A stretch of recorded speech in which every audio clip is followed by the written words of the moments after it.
folks, this is Sam of B Sharp Guitars, and with me today is obviously a Fender Stratocaster. This is actually one of the vintage series from the 1980s, and I worked on this with the back plate, which has the serial number. Looked it on Fender's website, and that was the best they could tell me. It was a vintage series from the 80s, so I could not get the exact year.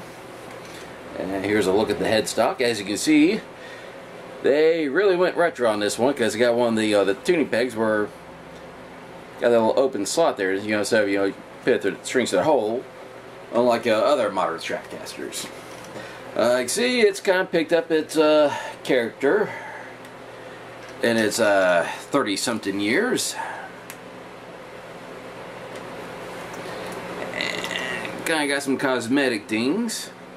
Playing-wise, it's still pretty good. I'm not getting issues with electronics or the fretting. And of course, with all this cosmetic wear, I know a lot of people like that little worn-out look. And but this one's kind of a little more genuine. And another good feature to show it's really old school is basically the little bridge cover. It's kind of like a little ashtray, which goes on and off.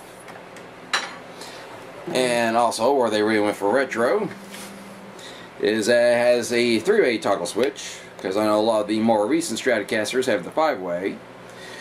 But of course, giving up a little bit of options on it, because you only get one pickup going at a time. And I know a lot of the modern Strats, which is pretty handy, because unless some people like to have those two pickups going at a time, whether it's for tone or getting rid of that hum. And another thing is you have to adjust the truss rod by taking the neck off and work from there, because whereas more recent Stratocasters, you can put your Allen wrench in this area and adjust the truss rod as needed, but you can't do with that. So there you go.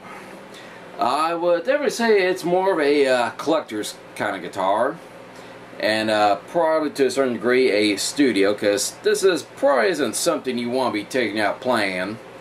Just the typical liabilities that comes with taking a guitar out, getting banged up and possibly getting stolen, and just kind of like I mentioned, some of the functions, the limited toggle and the access to the truss rod. But it's still a fun guitar to play. I say it's really great for someone who wants something, going authentic, and as I mentioned several times already, being a collector's guitar. And it comes with a Fender case, so we're all good there. And that's just about all there is to it. Once again, this is a vintage series Stratocaster, circa early 80s. I am Sam with B Sharp Guitars. Over and out.